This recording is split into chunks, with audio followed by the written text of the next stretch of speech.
Are we recording? We're not recording. Oh, we are recording. Are we? OBS, I swear. Okay, well, I guess that's only fitting that that's our start when we're talking about a Shrine of Secrets that, honestly, guys, I was kind of feeling that we should just skip it this week, but I'll start with the one decent perk and I'll kind of go from there.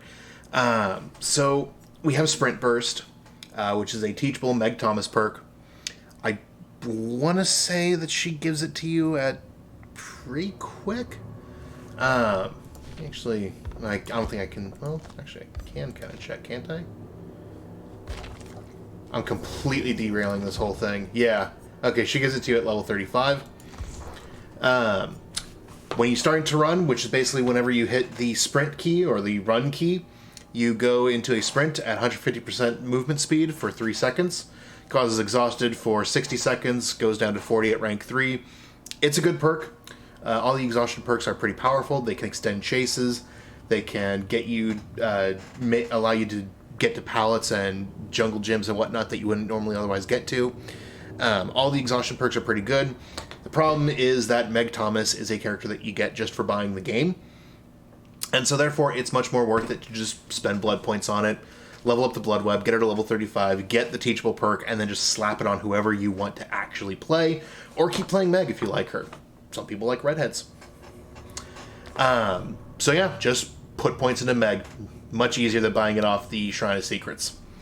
Buckle Up is from Ash Williams from the Ash vs. Evil Dead chapter, which means that he is a licensed character, which means that he is only available for real money, either in the form of RX cells or actually busting out the credit card. This perk unlocks potential in one's aura reading ability. The recovery progress of dying survivors can be determined by the intensity of their auras at a distance of up to 48 meters, and that is it. The range does not increase with levels. What does increase with levels is when you heal a survivor from the dying state to injured, both the healed survivor and yourself see the killer's aura for a duration of 4 seconds. This goes up to 5 and then 6 seconds at level 3.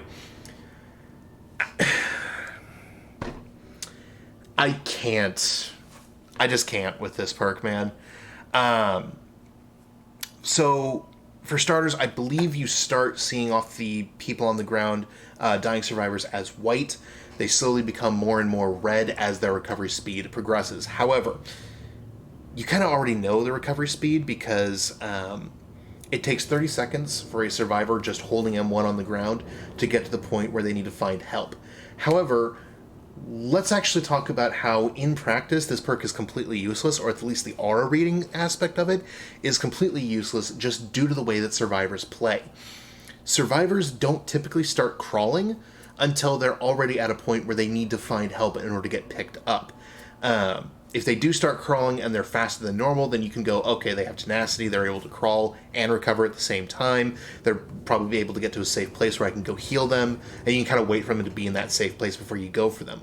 Otherwise, you can just wait 30 seconds, and if you don't have a perfect sense of time, like I said, most survivors, or at least good survivors that have been playing for a while, honestly just survivors that have been playing for a while, they're going to know that they should be fully recovered as much as they can before they start crawling around, because really there's kind of no point in crawling around if it takes another survivor a really long time to pick you up. It just means that the killer can come back in the general area that he left you slugged, find the person that's trying to heal you and down them as well, or chase them, and all hope of you getting up is out the window.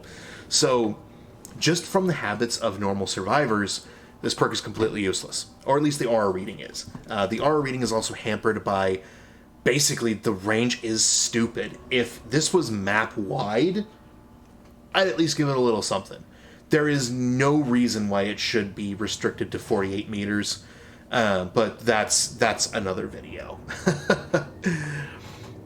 Second part of this perk, when you heal a survivor from the dying state to injured, both the healed survivor and you see the killer's aura. Again, also kinda pointless with how people play. You typically have a good idea where the killer is if you go in on a down survivor. You typically know that he's either not in the area, or he's distracted with something else, he has to do something else, or he's picked up another survivor and he's going to go put them on the hook. One way or another, you usually have an idea of where the killer is if you're going to go down on, or if you're going to go all in on picking up a down survivor. Even if you don't, typically a good assumption is that wherever the killer is, he's making a beeline right for you right after you pick that slug up. So, aura reading, kind of pointless. If the aura reading applied to when you yourself got picked up off the ground, I could see this perk having some niche play with perks like Soul Guard or even Unbreakable. I could see that maybe being like, something that'd be interesting. Like, oh, I picked myself up or someone else got me up, and now I have a little bit of endurance, and I also have, I also know where the killer is, so I can more adequately prepare my next move.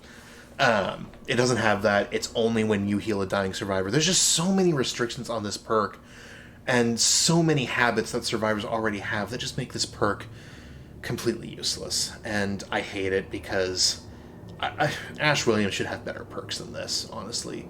All of Ash's perks kind of suck. But this one, more than definitely, like... I'm sorry, It breaks my heart to see a perk like this, honestly, because it's just so bad. Don't get it. Don't even worry about putting blood points into Ash for it. Put blood points into Ash because you want to play him and you want to have what perks you want, not to get his teachables. His teachables are a happy bonus. Not even really that happy, but you know what I mean. Next, we have the killer perks. Coulrophobia, which is a name that is hard to say, and it means fear of clowns. Your presence alone instills great fear. Survivors within your terror radius have a 30% healing penalty to healing progress speed. I believe it increases probably to 50% by the end of it. So let's just assume, let's just mathematically determine the most benefit you can get from this perk. Let's just assume you have a survivor healing another survivor inside your terror radius with no perks, no benefits to make it faster, just nothing. It's standard M1 healing. Normal altruistic healing, I believe, takes 16 seconds. So 16 seconds, 0 to 100%, other survivor is healed. That 50% penalty at level 3 is another 8 seconds, which bumps it up to 24 seconds. And that is assuming that you have 2 survivors standing in your terror radius for that length of time. If they're standing there for that long, you should be finding them, you should be chasing them. But we're in numbers right now. We're just talking numbers. Now let's assume that you have a survivor using self-care, which is already, like, it's half the normal speed, so it, I believe, takes 32 seconds? I could be wrong. My math could be wrong. It may be another 24 seconds, just like what we just talked about. Let's assume that my math is wrong, and let's assume it takes 24 seconds. Like, even then, it says it's 50% of the normal speed, so I assume it's 32 seconds. But for the sake of argument, let's just assume it's 24 seconds for self-care, and again, no other benefits. That means it's another 12 seconds of healing, so it's 36 seconds. More so, but here's the thing. The numbers sound interesting, maybe on paper, but here's the deal. Survivors aren't going to heal in your terror radius, man. For a multitude of reasons. They're going to hear the terror radius, and they're going to at least consider, okay, we should maybe see about splitting up, we should maybe see about running, we should maybe see about positioning ourselves better, put ourselves behind a wall or something so that he can't see us. People are also aware that there's a perk, Nurse's Calling, which means that killers can see you through walls when you are healing. So many people are going to be afraid of that and stop healing when they hear a terror radius. So again, much like Buckle Up, there are habits of survivors that render this perk absolutely meaningless. The only time they will continue to heal in your terror radius is when they're so close to finishing the heal, when there's like that much of the bar left that you maybe tack on an extra couple of seconds to the healing. Maybe not even 1 second to the healing speed. It's just not worth it. It's honestly not worth it to run this. It's a perk that you can't even tell is going to give you benefit a lot of the times. There's a lot of, in your terror radius, survivors have this penalty that you don't really know if it's really giving you any benefit. Unnerving Presence, Overwhelming Presence is the same thing. You really have no idea if it's giving you any benefit. Unnerving Presence, which I think is the one that makes skill checks harder, you might if you start hearing people failing skill checks left and right. You can kind of feel like, oh, well, obviously my Unnerving Presence is, making them harder, they're failing them more often, cool. But with Coulrophobia, that whole thing where survivors don't heal in your terror radius to begin with, they're going to be even less inclined to do it because they're going to see that clown face pop up in the lower right of their screen next to the perks. They're going to see the healing bar at the bottom of their screen turn red. They're going to know that they have a penalty. They're going to know you're running this perk. They're going to book it, and all you're going to do is really interrupt the healing and get them running from you, when if you maybe weren't running this perk and they maybe felt that they could commit to the heal, you might actually be able to get a cheeky down on someone because they didn't run when they had the chance.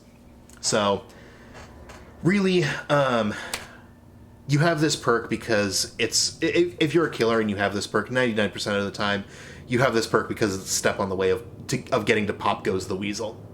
Because it's the level 35 one, and I'm like 90% certain. Hang on, actually. I'm fairly certain it's Bamboozle, and then Colorophobia, and then Pop Goes the Weasel, but let's just check. Yeah, Bamboozle, Colorophobia, Pop Goes the Weasel. So yeah. You just don't really get any benefit out of it. It can even actively hurt you because, again, survivors will stop healing and reposition themselves, getting themselves more distance on you, making chases last longer. Not worth it. Not worth it in my eyes in the slightest. Skip it completely. Now we have Hex the Third Seal from the Hag. Unlocked at level 30. A Hex that hinders one's R reading ability. Hitting a survivor with a basic attack while the Hex totem is active applies the blindness status effect. This effect applies to the last 2 survivors hit. At max level, this applies to all survivors, assuming that you hit them all at least once with your weapon.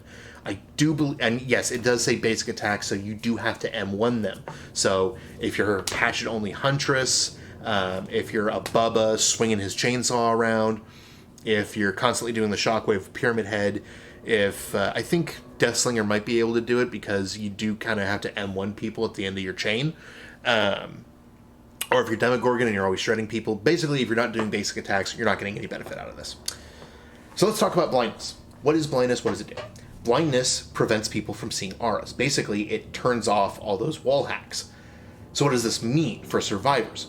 What this means is survivors can't see downed survivors. They can't see people on the ground in the dying state. They won't be able to see the auras of people on the hooks. They will still see the scream notification when you put them on the hook. And even if they have Calm Spirit, there's still that bubble that pops up that shows them where they are. But they will not be able to see them after that. Any sort of R reading perk, from the dreaded Object of Obsession to Detective's Hunch to Visionary, Deja Vu, Kindred, anything that allows people to do those aura reading, to do those wall hacks, done. Not happening. I have been screwed over by this perk a few times because I have had a time where I was wanting to unhook someone, but I was affected by Hex the Third Seal. I literally could not see where the person on the hook was. I completely forgot where the location was, and that survivor ended up dying because of it, because I think we were the last 2 in there. Maybe the last 3, but the other person wasn't going in on it. So I have been affected by this perk before, but I'm not going to claim... that bias is not going to affect me here. Still not a great perk. Blindness is not a status effect that really does much because, again, even though it prevents those wall hacks, unless people are extremely dedicated to the perks that do those, there's just not much more that they get out of it after that. Just picture this.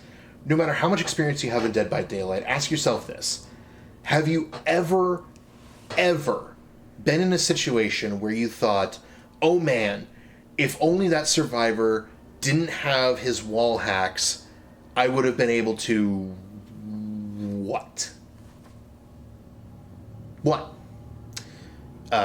You can't say Object of Obsession, because if they're in your terror radius, then they wouldn't have the R reading, so that's out. They wouldn't have been able to see where that injured teammate was on empathy. They wouldn't have been able to see where that hook survivor was. Maybe that's like the one thing. Like, oh man, if only they were blinded, they wouldn't be able to see that hook survivor and go in for the rescue. But there's just so few cases. And not only that, but this thing can be turned off just by killing the associated Hex Totem. So unless you're dedicated to protecting the Hex Totem on top of protecting all the generators, it's going to get purged. You know it's going to get purged. someone's going to get rid of it. I am curious to see how the effect of the blindness applies with Undying. If anyone knows if the blindness effect continues after Undying moves the third seal to a different hex totem, please let me know, because it would be nice if, like, Undying did make third seal basically permanent. But then even then, they can get the Undying, or they can just keep purging totems until they eventually hit the right ones, or you just run out of totems, which is a strategy that I've been doing that's been very effective. But yeah, third seal, just... This shrine is so skippable. Just skip everything. Buy Sprint Burst with blood points, unlock it with blood points, play Meg and use Sprint Burst so you can get used to it, because a big drawback of Sprint Burst is that it happens the moment you press the key. The moment you press the run key, it applies, and you are exhausted, and you get your Sprint Burst. So it's very, very easy to waste it. So play Meg, play with Sprint Burst, get a feel for it. Don't just go straight for it on the shrine. Just skip this whole shrine. I'll see you on the next one. Later.